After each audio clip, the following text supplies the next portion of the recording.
Hello and welcome to Looplearnings, and thank you very much for clicking on my video and watching it. I was away for a couple of weeks, I think 2 weeks, and I'm back.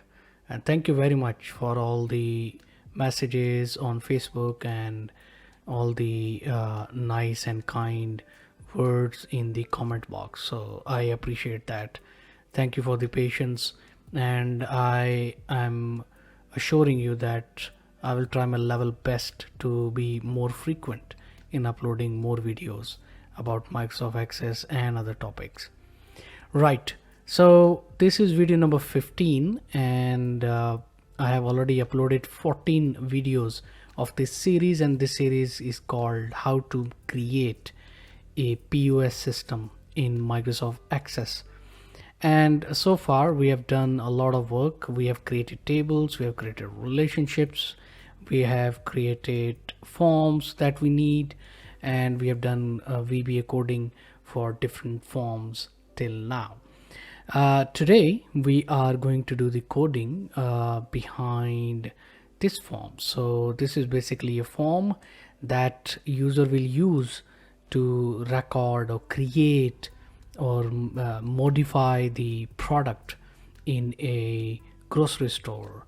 So for example, the grocery store have got a new product which they are planning to sell.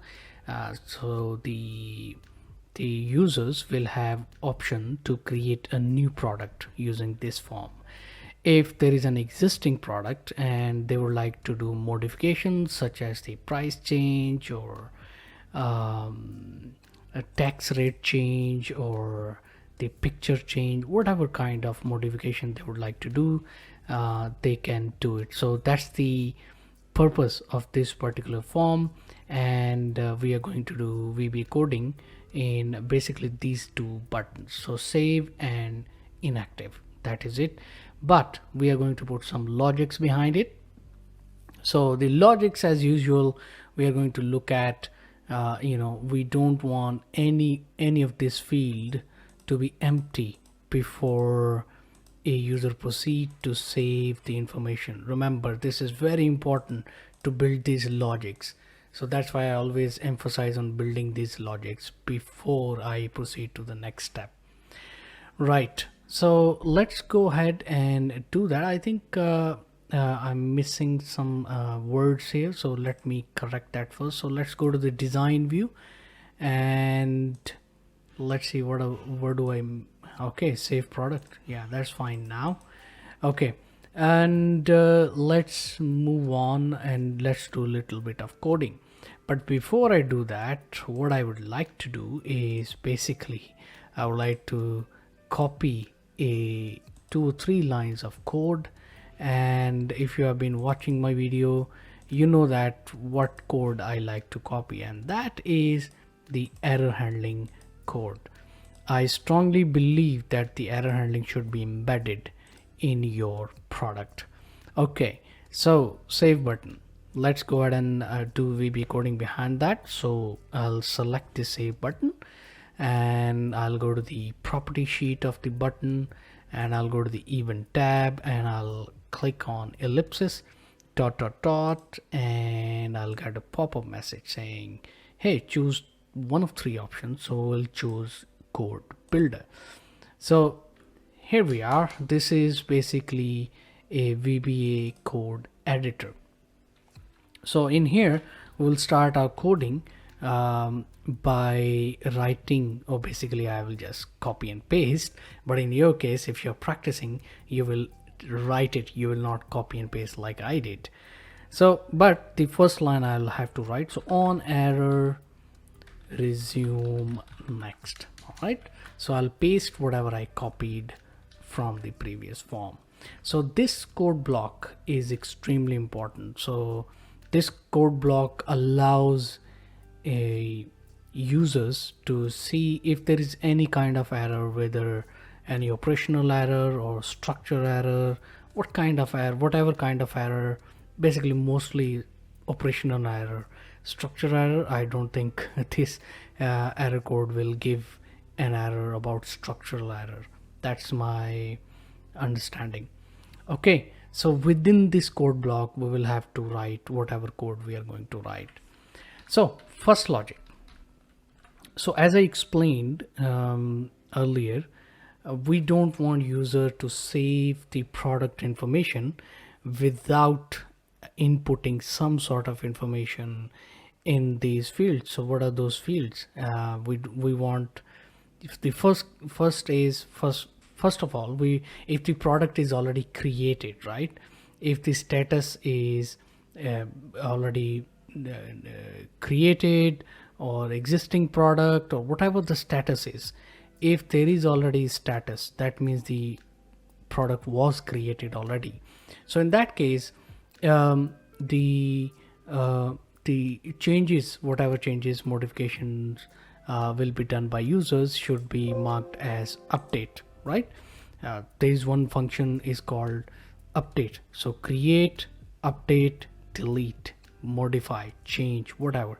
These are all the activities that user perform on usually on while they are working on a software.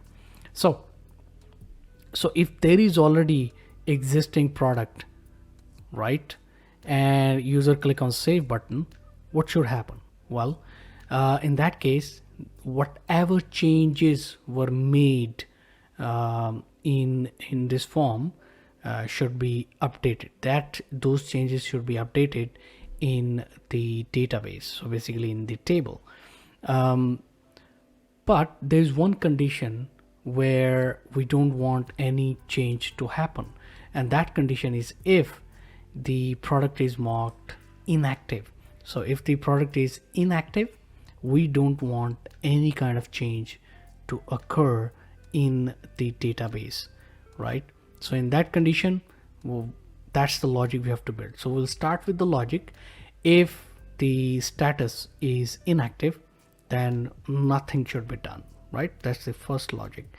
Then if that is false, then we will look at if the status is greater than 0, that means whatever the status is, except the inactive, well, it should not be greater than 0. Now I'm thinking should not be greater than. So what kind of statuses we would like to keep? When a new product is created, the status should be new. That means the product has been created, or it should be created. It's up to you, whatever you decide to keep the status. So in my demonstration, I would keep created, right? So that is the or I would keep active. Simple as that. So opposite of inactive is active. So once the product is creative, it is marked as active product. So if the status is active and somebody clicks on save button, then whatever changes were made should be updated. So that's what I'm going to build the logic in. So let's go ahead and do that. Let's build these logics, and let's go to the VBA editor. Okay, and in here we'll start if me.status.value is equal to what, right? Is equal to inactive. So if the product is inactive, then what should be done? Well, simple as that. Do cmd.beep message box, right? Through a message box saying, hey, this action cannot be performed as the product has been marked inactive. So it should be really clear messaging, so a user should know why they are getting an error if they are getting an error. Okay, there we go. The second logic is else if me.status.value is equal to, so if the product is marked as active, then, well, then simply save the changes, whatever changes were made. Simple as that. Okay, and give a message, the update to the active product were successfully made. Okay, and the messaging type would be VB information, because right now here's a successful operation user is performing. Okay, then other than that, else if, right? So now we are moving beyond these two logics. So if these two are false, then what?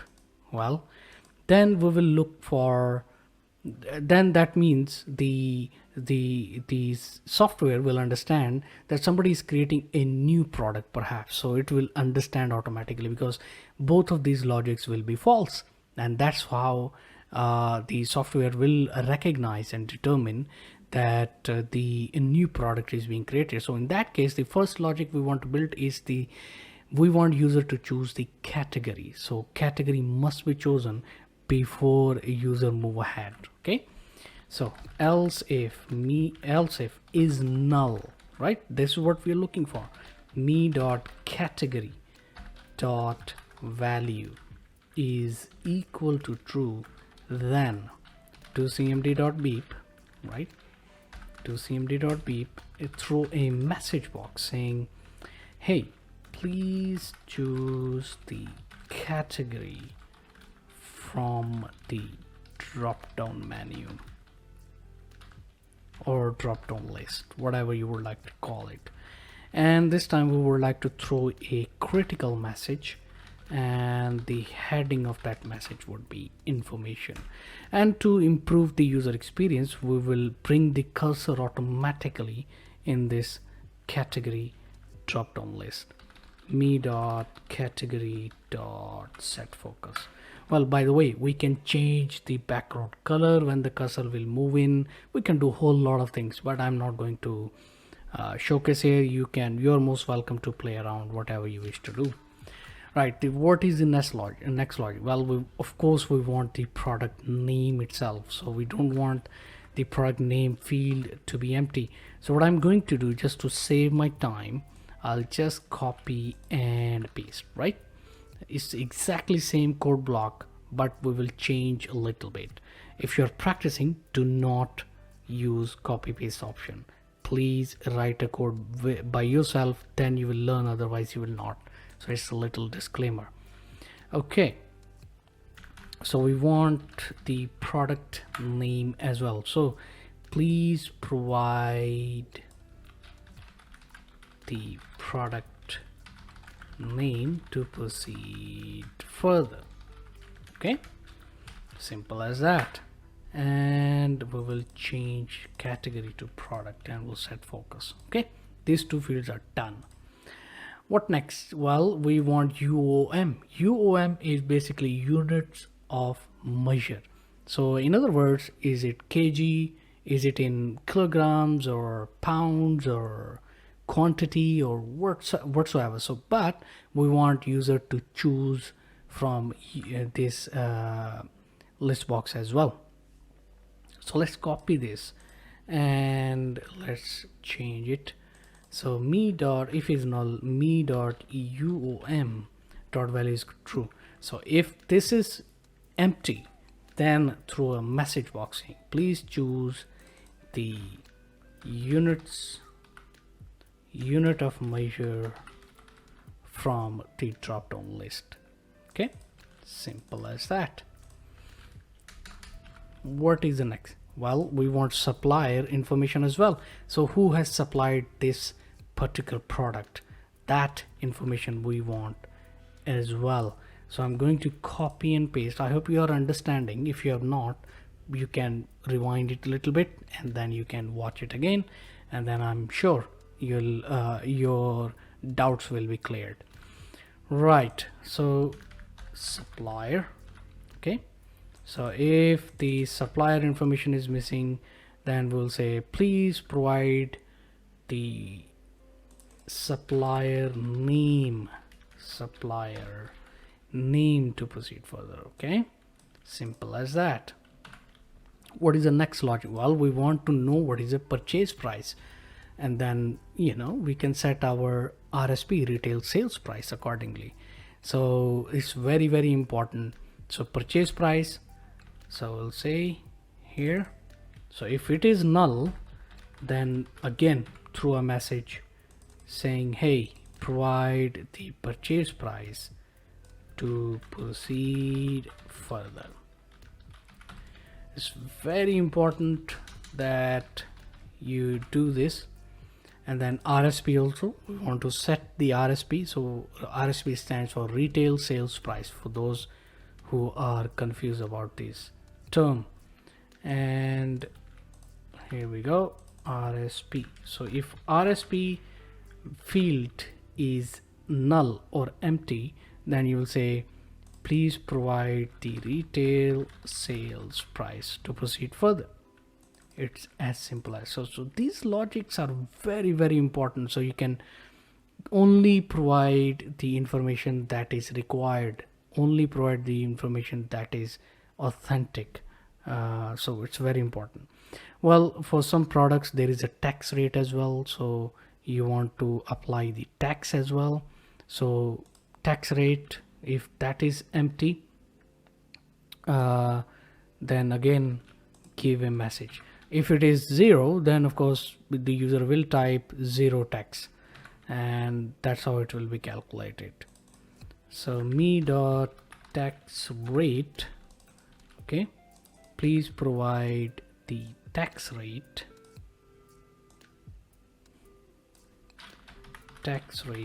of the product to proceed further. And I think the tax will automatically be calculated, but let me verify this. So I'll go to the product table, so I'll right click on that, design view, and the tax is automatically calculated. That's why these fields are calculated fields. Net RSP will also automatically gets calculated. So we don't need to do anything for these two fields.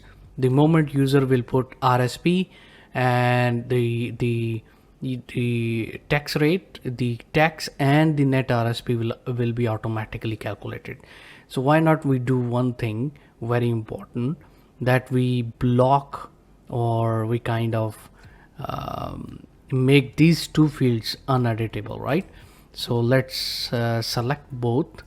I'll go to the data tab and we'll say enabled no, locked yes. Okay, that's what we'll do. So the user would not have to do any kind of data entry in these fields. So that's very important.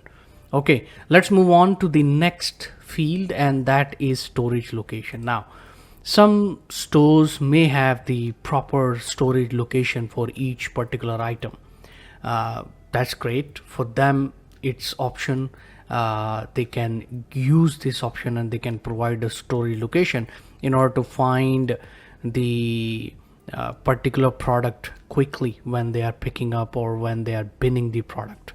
So but some stores, like small grocery stores, may not have a proper storage system in their storage location, so they may not use the storage location. So we'll keep this field as an optional, and that means we don't have to have any kind of code written for this particular field. Okay, and apart from that, what we would like to have is actually all the conditions are over. Okay, so if we'll go to the code block, we are actually done with all the conditions that we wanted to have in this particular form. So what we would like to do, if we will check all the conditions in, and if everything is correct, then what needs to be done? Well, the simplest thing that we need to do is we need to create this product, and we need to fetch the person name who has logged on. And how we will fetch? We will fetch from the dashboard. Okay, remember there is a person here and somebody has logged on, that's why they are able to access that form. So we'll fetch whatever name is here and we'll bring it here. So that's the code we need to write, and then we will fill these fields as well: created on, status, and status date. So that's the coding we are going to do next, and that will start with else. Okay, because we have checked all the conditions, everything is okay. Now what? Well, the first thing we would like to have is this name. So we'll say me dot created by dot value is equal to, well, from where this name will come from? Well, from the dashboard. So we'll say forms, okay, forms exclamation mark dashboard f, dashboard f. Okay, make sure the spelling of the form is correct, otherwise you will get an error when you are testing it. So that's very important to focus on. And from which field this name will be fetched? Well, it is this field. And what is the name of this field?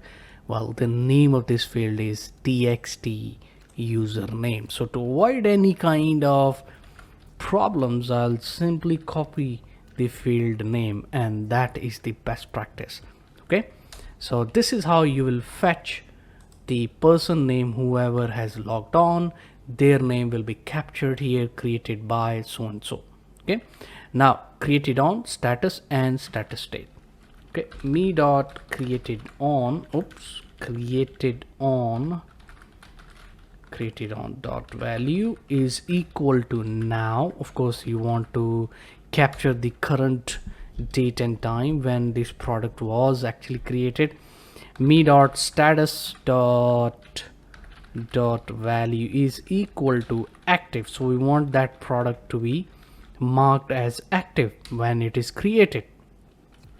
Me dot status date dot value is equal to now as well. After this, now we have dealt with all of these fields, whatever we wanted.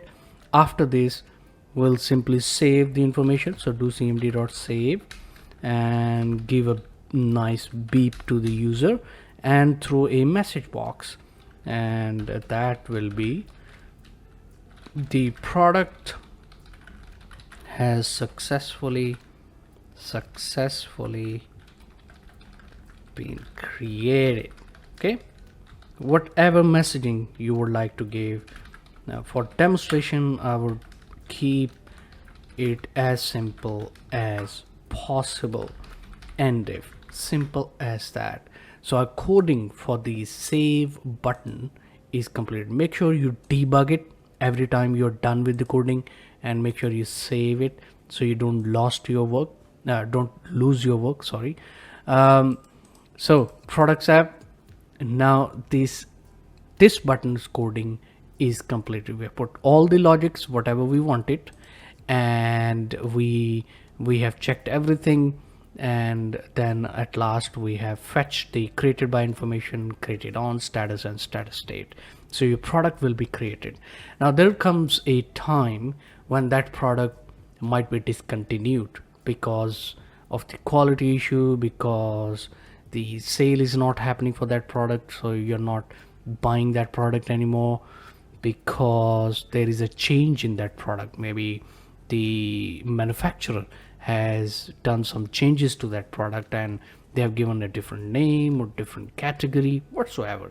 So any kind of change will lead to the user to mark that product maybe inactive. So if the product needs to be marked inactive, then user need to click on this button, and we need to give a code behind this button so user can mark it inactive. Now what are the logics that we need to build in behind this button when we are doing coding? Well, let's think about it.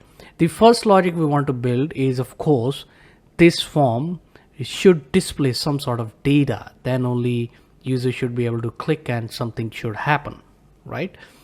The second logic we want to build in, if the product is already marked as inactive, then it should tell the user, hey, it's already marked inactive, why are you clicking it again? That's the second logic.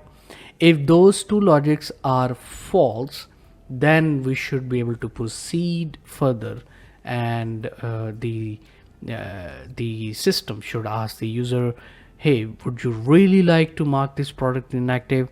and then user should click on yes or no in order to proceed further. So that's the logic. These are the logics we are going to build in. So let's go ahead and let's go to the VBA code builder. So we'll select the button mark inactive, we'll go to the event tab and we'll click on ellipsis dot dot dot. We'll go to the code builder, and in here what we need to do is simply I would copy the code. Remember the code for error handling is extremely important. Okay, right, now next let's build those logics. So we'll say if me.status.value is equal to inactive, right, inactive, then so in other word it's already inactive, why are you marking it inactive again? So we'll throw a message box, okay, followed by a beep. Message box will say the product is already marked inactive and therefore this action cannot be performed. Again, the messaging could be changed. This is for the demonstration purpose only. So the message type would be critical and the heading for the message would be information. Well, while writing this, another logic came to my mind, which I have already discussed. I have already said a few minutes ago that first we need to check if there is any information being displayed. If yes, then we will proceed next. So that code basically has to come first. Okay, so we'll say if is null me dot product id dot value is equal to true, then okay, do cmd dot beep and throw a message box saying please choose the respective product first in order to proceed further. Okay, it's as simple as that. And the message type would be critical, and of course the heading for that message would be information. Now once we already have one if, this will be turned to else if. Okay, so these two logics we will have to check. We'll have to see if these two are false, then we will proceed further. So we'll say else. Okay, else, what else? Else throw a message box again to the user for the confirmation. Hey, do you really want to mark this product as inactive? So throw that confirmation message. So how do we throw that message? Well, we'll say dim response as integer. Okay, and what would be the response? Response is equal to message box. Okay, we'll say do you really want to mark this product as inactive, question mark, and this will be VB yes or no plus VB question mark to make it a little bit more graphical, and the heading would be information. Simple as that. Close the parenthesis. So that would be the response which user would see on the screen when they will click on this button. Now what if the response is no, and what if the response is yes? So because user will get a pop-up message saying so and so yes or no, so user would have to click yes or no. So if VB response, if response is equal to VB yes, then if the response is yes, then what should happen? Well, simply the me dot status dot value is equal to inactive. Okay, me dot status date dot value is equal to now. Simple as that. Do cmd dot beep through a confirmation message box. The product has been marked inactive. Okay, dot comma, oops,